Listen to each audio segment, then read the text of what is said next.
भीड़ वाली रैलियों पर प्रतिबंध लगाने के मध्य प्रदेश हाई कोर्ट के फैसले पर अब सुप्रीम कोर्ट ने रोक लगा दी है। रैलियों से रोक अब हट गई है। मध्य प्रदेश में कई सारे उपचुनाव हैं, 23 उपचुनाव हैं।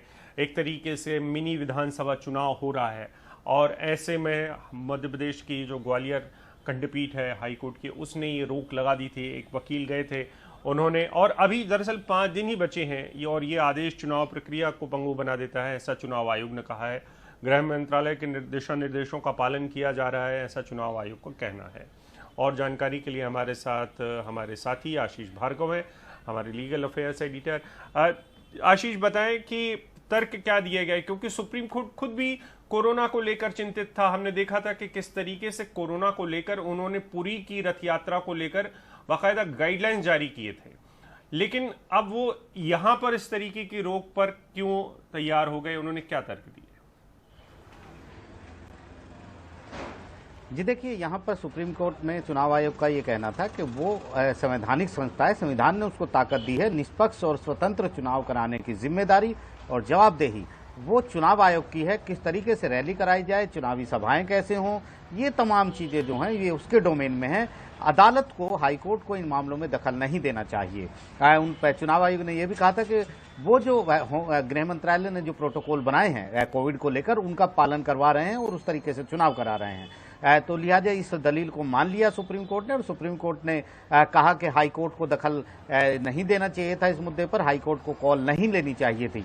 लेकिन सुप्रीम कोर्ट ने 2 बड़ी बातें कही हैं। चुनाव आयोग को भी कहा है कि चुनाव आयोग ने अपना काम जिम्मेदारी से नहीं निभाया। उसको चाहिए था कि वो अधिकारियों को प्रशिक्षित करता, उनको ट्रेनिंग देता, उनको समझाता कि किस तरीके से हाई कोर्ट में जाकर अपनी बात रखनी है या किस तरीके से चुनाव जो कंडक्ट कराए जाएं उसमें तमाम योजना क्या है, कुछ एक्शन किए जाएं जहां पर कोविड की जो गाइडलाइन है उसका उल्लंघन हो रहा हो। वो तमाम चीजों में पूरी तरह से चुनाव आयोग खरा नहीं उतरा, लिहाजा हाईकोर्ट को दखल देना पड़ा। साथ ही साथ पॉलिटिकल पार्टी यानी राजनीतिक पार्टियों को भी निशाना बनाया सुप्रीम कोर्ट ने और कहा है कि अगर उन्होंने प्रोटोकॉल का पालन इन रैलियों में, सभाओं में किया होता तो ये नौबत नहीं आती कि मामला हाईकोर्ट पहुंचता और हाईकोर्ट इस मामले में स्टे लगाता।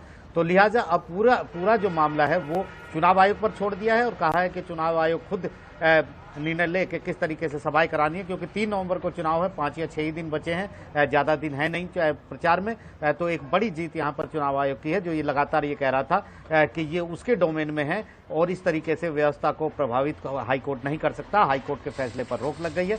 6 हफ्ते बाद सुप्रीम कोर्ट अब जो कानूनी मुद्दा बचा है कि ऐसे मुद्दों पर क्या होना चाहिए, उस पर आगे सुनवाई करेगा। लेकिन बड़ी राहत है, यहाँ पर बीजेपी के प्रत्याशी भी प्रद्युम्न सिंह तोमर भी पहुंचे थे, लेकिन चुनाव आयोग की एक बड़ी जीत इस मामले में है। जी, एक और बात है आशीष के, अगर यहाँ पर किसी भी तरीके से सुप्रीम कोर्ट इसमें सुनवाई करने में थोड़ी सी और देरी करती, या तो high court, Madhya Pradesh high court की जो नज़ीर है वो पटना या बिहार में भी लागू हो जाती, और इसी वजह से ये सिर्फ मध्य प्रदेश के उपचुनाव के लिए ये आदेश लागू नहीं हुआ। एक तरीके से ये बिहार के लिए भी उतना ही इफेक्टिव है अब?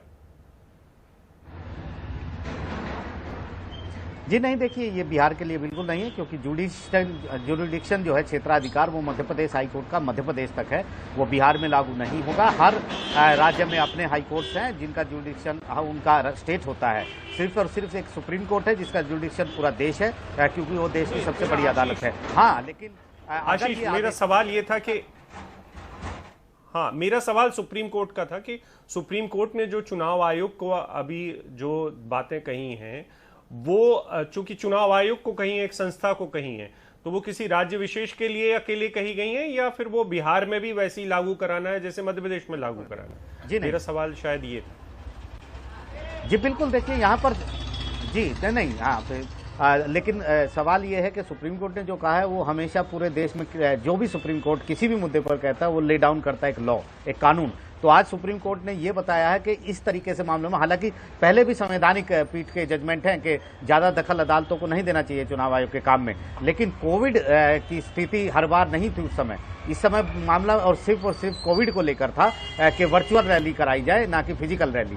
लेकिन सुप्रीम कोर्ट ने छोड़ दिया चुनाव आयोग के ऊपर, क्योंकि सुप्रीम कोर्ट का एक बार फिर ये मानना है कि चुनाव निष्पक्ष तरीके से हो, स्वतंत्र तरीके से हो, ये केवल और केवल सिर्फ चुनाव आयोग तय कर सकता है। इसलिए चुनाव आयोग को तमाम जिम्मेदारी दे दी है कि वो सुनिश्चित करे कि किस तरीके से कोविड गाइडलाइन प्रोटोकॉल का भी पालन हो और चुनाव भी निष्पक्ष तरीके से हो जाए। तो एक बड़ी जीत चुनाव आयोग की सुप्रीम कोर्ट से आज हुई है।